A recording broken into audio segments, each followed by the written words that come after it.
Jean-Jean Philippot, qui est là ce matin, et je le dis à chaque fois, l'ARCOM nous autorise à vous interroger. On a le droit à 10 minutes, je crois, tous les 3 mois, hein, c'est ça? J'en sais rien. Bah, si. Vous le savez, puisqu'on en parle ensemble. C'est une grande boîte noire. Ouais, bon, j'économise mon temps. Bon, pourquoi? Parce que vous n'avez pas de député, il n'y a pas de représentation, etc. Et le temps de parole. Alors, le temps de parole en période électorale, je le comprends. En période non électorale, ça me paraît, étrange. Mais peu importe, c'est ainsi. Votre analyse de la journée d'hier? C'est une journée qui a été volée. Le 10 septembre, c'était un mouvement qui est né sur les réseaux sociaux par des citoyens qui étaient d'ailleurs plutôt de tendance souverainiste. Et qui avait dit on va d'abord pas tout bloquer au départ, c'était pas ça, c'était d'autres modes d'action, notamment défendre l'argent liquide, se battre contre cette volonté d'avoir une mainmise sur nos vies et se battre pour le départ de Macron. Et même beaucoup, la dame que vous avez montrée là qui s'est fait jeter parce qu'elle avait un drapeau français, vous avez vu ce qu'il y avait sur la pancarte, on devinait, il était écrit Frexit sur sa pancarte. Ça, je pense non plus que ça n'a pas plu aux manifestants qui l'ont jeté parce qu'elle était sur les vrais sujets, c'est-à-dire la sortie, le Frexit, c'est la sortie de la France de l'Union européenne. Et en fait, ça a été volé à partir du moment où Mélenchon est arrivé avec ses gros sabots et quelques autres, et ils ont dit c'est nous, et on savait que dans les grandes villes surtout, parce que ça n'a pas été partout comme cela non plus hier, il y allait avoir les Black Blocs, les violences, et que ça allait pourrir et faire le jeu de Macron en réalité. Parce que qui bénéficie ce matin de tout cela? C'est Macron, c'est pas les manifestants. Dans d'autres villes plus moyennes, il y a eu des phénomènes, et nous on avait des manifestants qui y étaient, des ronds-points type gilets jaunes d'origine, où il y avait des drapeaux français. Et c'était une sociologie et des mots d'ordre très différents de ce qu'on a vu dans les grandes villes où ça a cassé, où ça a brûlé.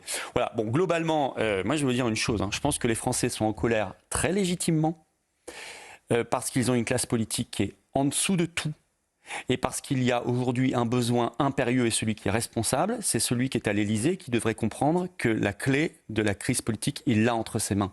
C'est qu'il faut qu'il parte. Monsieur Macron n'a plus la légitimité nécessaire pour se maintenir à la tête du pays. Ça ne réglera pas tout, mais aujourd'hui c'est indispensable.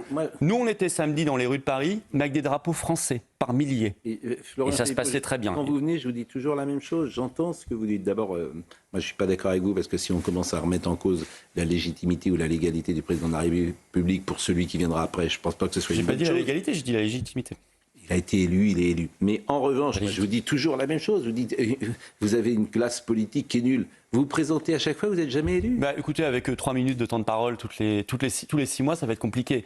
Mais il y a d'autres modes d'action. C'est l'œuf et la poule. Oui, je ne sais pas. Non. J'entends ce que vous dites. Je pense que sur le Frexit... Je prends un exemple très simple. C'est pas une bonne idée, le Frexit. C'est-à-dire qu'il faut sans doute réformer l'Union européenne, mais il faut quand même... on peut bénéficier de certains avantages d'être en Europe, mais on peut bénéficier notamment sur une armée possible, sur des réponses possibles. Une armée possible. Vous voulez une armée européenne? Mais sur un commerce qui se met ensemble. C'est-à-dire que c'est plus facile quand même d'aller aujourd'hui en Italie, en Espagne, en Angleterre. Pas en Angleterre d'ailleurs, parce qu'aujourd'hui on ne peut plus y rentrer. En Suisse. C'est quand même plus facile de circuler. Voilà, il y a quelques... On n'a pas besoin... Mais peu importe. N'entrons pas là-dedans. Non, c'est très important. On n'a pas besoin de détruire notre agriculture, notre industrie, notre commerce, nos frontières nationales qui ont été détruites par l'Europe, notre liberté de peuple. Car il y a une question fondamentale derrière tout cela, c'est qui décide? Ça n'est plus le peuple français. Mais moi je suis d'accord. Et c'est bien ça le problème. J'entends ce que vous dites. Mais c'est un problème essentiel. Je ne suis pas sûr que le Frexit soit la solution. Mais vous ne pouvez pas réformer. Alors ça c'est un point important. Vous ne pouvez pas réformer l'Union européenne. Il faut l'unanimité de tous les États membres sur exactement à la virgule près le même projet au même moment. Vous savez très bien que vous ne l'aurez pas. L'Allemagne ne sera jamais d'accord avec la France. On peut réformer quand même la Constitution française et demander un référendum pour que la souveraineté revienne à la France. Vous ne pouvez pas, ça n'est pas compatible du tout avec la construction européenne. Vous pouvez le faire avec un référendum. Non, vous ne pouvez pas le faire. Vous pouvez faire un référendum pour sortir l'Union européenne comme ont fait les Britanniques. Et évidemment, le jour où nous serons un pays libre, les Français se rendront compte qu'on ne se fera plus imposer le Mercosur comme la semaine dernière à nos paysans.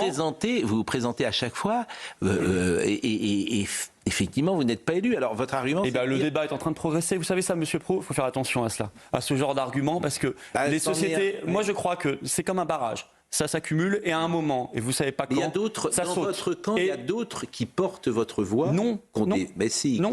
Marine Le Pen. Non, Marine Le Pen ne dit vous avez rien de ce que je dis. Vous avez travaillé avec elle si longtemps. Parce qu'elle était... Vous savez pourquoi je suis parti en 2017 Ne dites pas ça, forcément, il y a des passerelles entre Éric Zemmour, entre Sarah Knafo, entre Jordan Bardella, entre vous, il y a des passerelles. Vous êtes d'autres que vous portez votre voix. Le RN avait changé de discours radicalement à 180 degrés sur l'Europe. C'est la raison pour laquelle je suis parti en 2017, quand ils ont abandonné la sortie de l'Union européenne et de l'euro. Entre-temps, ils ont abandonné la sortie de Schengen. Ils veulent rester dans Schengen. Et vous pensez que les Français veulent sortir? Ils régleront la question migratoire. Ils ne veulent plus sortir de l'OTAN ni de la CEDH. Je ne sais pas comment ils régleront la question migratoire. En fait, ils ne la régleront pas. La CEDH également, le RN ne veut pas sortir de la Cour européenne des droits de l'homme depuis 2022. Thomas Bonnet. C'est compliqué, en effet, vu l'état des traités et de la Constitution européenne. Vous savez que même c'est ennuyeux si on ne peut rien faire.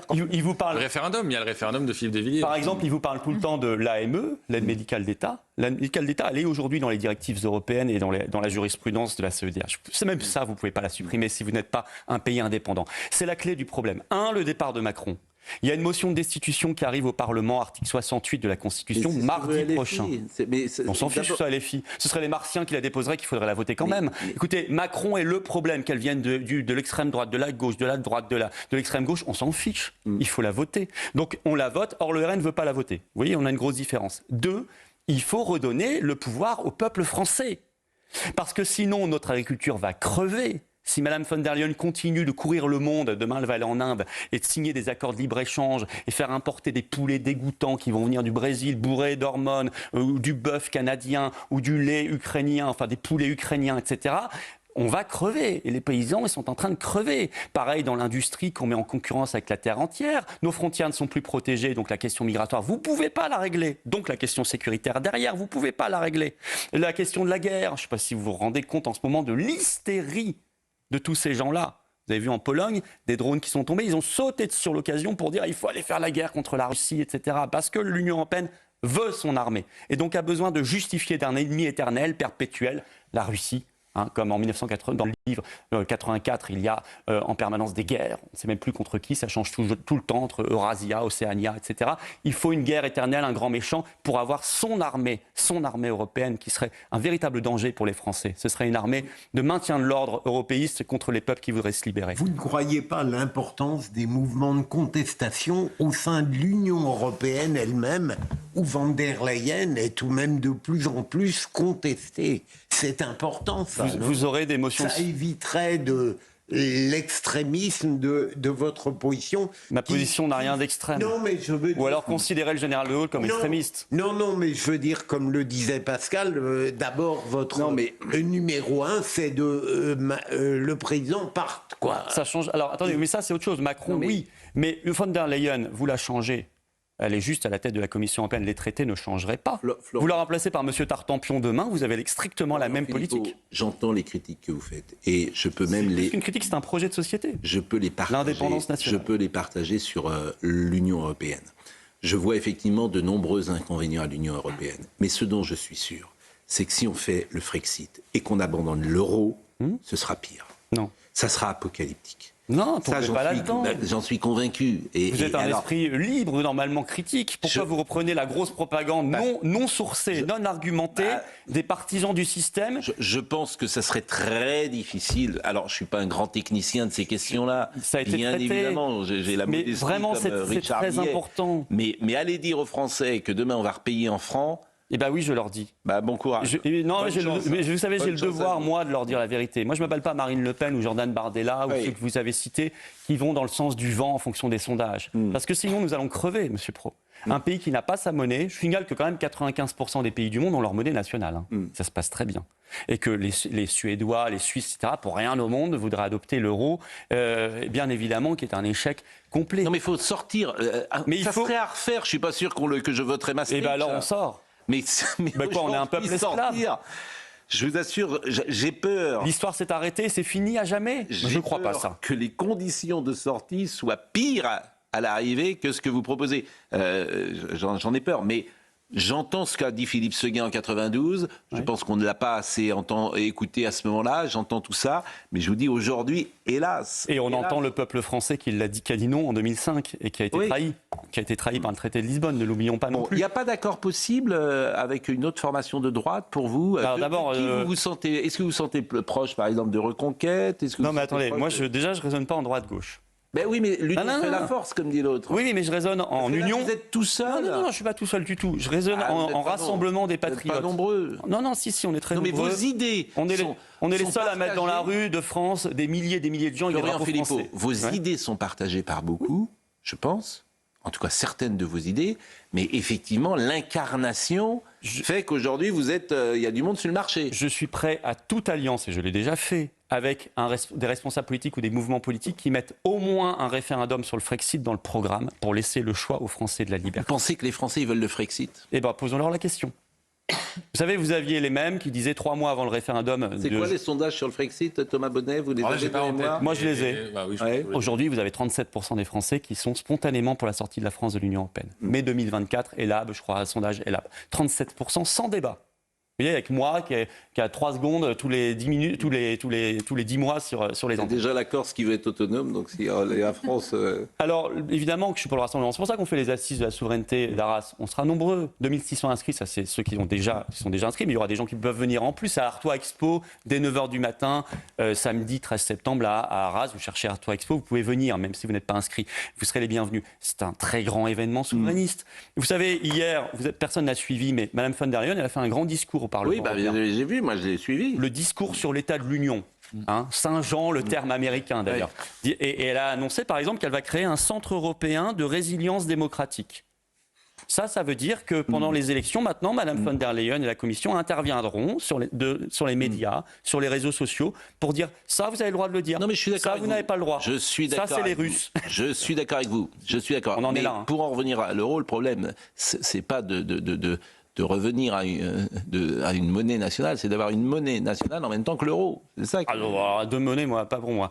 Ça, c'est le truc. Non, mais en même temps que l'euro, les autres auront l'euro et vous. Non, revenir à l'euro, il n'y a plus d'euros, monsieur Pro. On représente 25%. Non, mais si on sort, c'est vrai que. Il n'y a plus d'euros. Affaibli. Si on sort de l'Union européenne, il n'y a plus d'Union européenne. Ah bon? Non, il y aura de nouveau un Deutschmark, une lire. En fait, l'euro, c'est un instrument de coercition politique. Vous n'êtes pas un pays libre si vous ne gérez pas votre système monétaire et bancaire. Ça, il faut le comprendre. C'est la base de la base. Et 2, c'est une catastrophe économique. Vous parliez du commerce tout à l'heure. Je rappelle qu'avant l'euro, les Français pourront vérifier, la France était en excédent commercial. Début des années 2000, on bascule dans l'euro, on passe en déficit commercial, c'est-à-dire en appauvrissement massif de notre pays, en destruction de l'industrie. 10 minutes, je suis désolé. D'abord, j'ai l'impression qu'on est un des seuls à vous recevoir pour vous donner ces 10 minutes. Il y a quelques médias qui le font. Non, et pas par exemple, sur LCI, sur BFM, vous êtes invités BFM, pour... ça fait longtemps. Oui. J'ai envoyé un message. Et France Info, France Info vous invite France Info TV, oui, de temps en temps. La radio, c'est plus compliqué. France Inter vous invite? Ah non, France Inter, non. Ça, non. Non. Mais ils invitent bien Monsieur de la Gannerie, là, comment il s'appelait Geoffroy de la Gannerie. Vous voyez dans quel problème démocratique ils se trouvent. Mais je sais, mais j'entends. Bon. Alors aujourd'hui, il y a les réseaux sociaux, il y a les médias indépendants. On est surpuissant sur ces réseaux-là, et heureusement. Bon. Mais les médias. C'est fini. Non, je finis juste là-dessus, justement, parce que c'est le thème. Bon. Les médias français, il faudrait supprimer l'Arcom. Oui. Ça ferait des économies. Et ça permettrait de libérer la parole et le débat public dans notre pays, parce qu'on voit toujours les mêmes. On voit qui? On voit les représentants des 6 ou 7 partis qui ont un groupe au Parlement en permanence. Ensuite, on nous dit c'est eux qui ont un groupe. Forcément, on voit que il y a un problème. Les Français, allez voir ailleurs, sinon vous aurez toujours les mêmes problèmes. Alors, il y a quelqu'un qui dit à peu près quand même des choses comparables. C'est Philippe de Villiers qui dit qu'il faut sortir de oui, c'est formidable. Pour la reconstruire. D'ailleurs, pour la reconstruire. Philippe de Villiers est un souverainiste remarquable. Je l'ai vu. J'ai dîné avec lui au Puy du Fou là en mois d'août. Bon, mais c'est fini là, monsieur Philippe. Non, je vous laisser maintenant. J'admire son courage parce qu'il a beaucoup de courage depuis des années et des années, et c'est bien qu'aujourd'hui les Français s'en rendent compte. Il faut nous laisser parce qu'autrement l'Arcom va me sanctionner.